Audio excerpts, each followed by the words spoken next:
আসসালামু আলাইকুম। শিকড় এগুলোতে স্বাগতম। আসলে আমার পিছনে যেটা দেখছেন, এটা হচ্ছে ওদের প্রোটেক্টের জন্য গতকালকে রাত্রে আমার প্রায় 7টা হাঁস বনগাড়া বনগাড়াতে নিয়ে গেছে। আর কিছু হাঁস এখানে মেরে ফেলে থুয়ে গেছে। এটা দেখলে বুঝতে পারবেন যে কি পরিমাণে ওরা আসলে মানে হিংস্র এবং কিভাবে এরা তাণ্ডবলীলা চালিয়েছে আমার মানে খামারে, হাঁসের খামারে বিশেষ করে। তো অনেকে ভয় পেয়ে আসলে এই ঝড়ের মধ্যে বসে থাকতে দেখলাম অনেকক্ষণ। ওরা বসেছিল। তো বুঝলাম হয়তো এরা আহত বা এদেরকে ভালো পরিমাণে আর কি আঘাত পেয়েছে এরা। তো আমার এই হাঁসগুলো এখানে অনেকগুলো হাঁস রয়েছে। আপনারা হয়তো আমার ভিডিও দেখেন যারা, তারা হয়তো জানেন যে আমার হাঁসের ঘর রয়েছে সেটা ২ মাস আগেই প্রায় নষ্ট হয়ে গিয়েছে। মানে ওর মধ্যে পানি ঢুকে এবার এত পরিমাণে বর্ষা, সেই বর্ষাতে ওর মধ্যে পানি ঢুকে সেটার মধ্যে আর রাখার মতো অবস্থা ছিল না। যার কারণে আমরা হাঁসগুলো ছেড়ে রাখতাম এবং মানে অনেকদিন ধরেই এরা আসলে আমার এই উঠানে বা বাসার মধ্যে ঘুরে ফিরে বেড়ায়।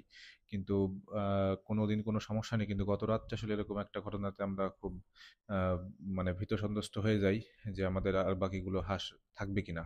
তো আমাদের ঘরের কাজটাও আসলে ২ দিন আগেই শুরু করেছিলাম। কিন্তু লোকবলের অভাবে আমরা আসলে এটা দ্রুত শেষ করতে পারছি না। আমি চেয়েছিলাম এই ভিডিওটা আপনাদেরকে মানে এই ঘর বানানোর ভিডিওটা আপনাদের পরে দিব পুরো ঘরটা হওয়ার পরে। কিন্তু বাধ্য হয়ে দিতে হলো কারণ আমার যেই হাঁসগুলো এইভাবে হয়তো চলতে থাকলে আর টিকবে না। কারণ আসলে এই বনগাঁড়া বা শেয়াল এরা যদি কোনো কারণে এই হাঁসের পাল বা হাঁসের ইয়েগুলোকে একবার হানা দেয়, পরবর্তীতে আবার আসে এবং এরা অনেক বেশি ভীতু হয়ে যায় এবং অনেক মুরগি আছে বা হাঁস আছে যেগুলো হয়তো পরবর্তীতে আর ডিম পারে না বা অনেকদিন পর্যন্ত ডিম পাড়া বন্ধ রাখে। এতে ওদের একটা মানে মনের উপর খুবই প্রভাব পড়ে। এটা অনেকটাই সত্য কারণ আমি দেখেছি। এর আগেও আমার অনেক আগে বনগাঁড়াতে এরকম হাঁস মুরগি নিয়ে যেত তখন এই সমস্যাগুলো দেখেছি আমি। তো বাসার মধ্যে আসলে প্রচুর পরিমাণে বন জঙ্গলও রয়েছে। আ তার মধ্যে আসলে পরিষ্কার করে আমরা এই ঘরটা তৈরি করছি। এই পাশেই আসলে হাঁসগুলো থাকে সারারাত এবং দিনে। মাঝে, মাঝে ওরা পুকুরে যায় আমার বাসার ঠিক পিছনে। তো ওদের জন্য বন্দোবস্ত আমরা করতেছিলাম। তার মধ্যে আমার সাথে আসলে এই ঘটনাটা ঘটে যায়। তো গত ২ দিন আগে আমার এই ভিডিওটা করা। এই ভিডিওতে দেখতে পাচ্ছেন যে এখানে একটা ডিম পড়ে আছে। মানে এরা আসলে রাত্রে কখন এসে এখানে ডিম পেড়ে রেখেছে, আমি হয়তো ১-২ দিন পরে পাই।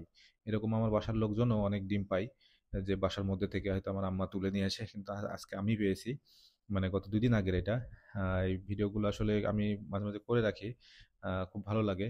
এরকম ডিম পড়ে পেতে বা আসলে পড়ে পাওয়া না, এটা আমাদের হাঁসেরই ডিম। এটা হয়তো এখানে পেড়ে রেখে গেছে, আমরা খেয়াল করিনি। পরে এসে দেখছি। তো আমাদের ঘরের কাজটা চলমান। সেই সাথে আমাদের এই যে এই হাঁসগুলোর গত রাত্রের যে ঘটনা, সেই ঘটনাতে আমাদের এত পরিমাণে আসলে আমরা দুঃখ পেয়েছি বলার বাইরে।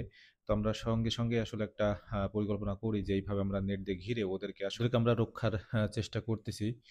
আগামী হয়তো ৩-৪ দিন আমাদের লাগবে ঘরটা কমপ্লিট করতে। তো তার আগে পর্যন্ত এদেরকে আসলে আমাদের ঠেকাতে হবে। কারণ এটা এমন একটা জিনিস, এই বনগাঁড়া বা হচ্ছে আপনার মেছো বাঘেরা একবার যদি লোপ পেয়ে যায় এরা বারবার আসে।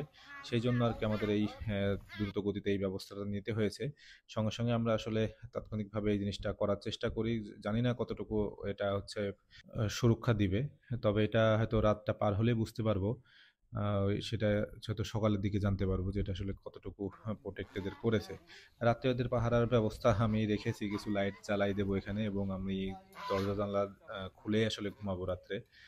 কারণ যদি কোনো কারণে হাঁস ডাকাডাকি করে বা কোনো শব্দ পাই হয়তো উঠে দেখবো।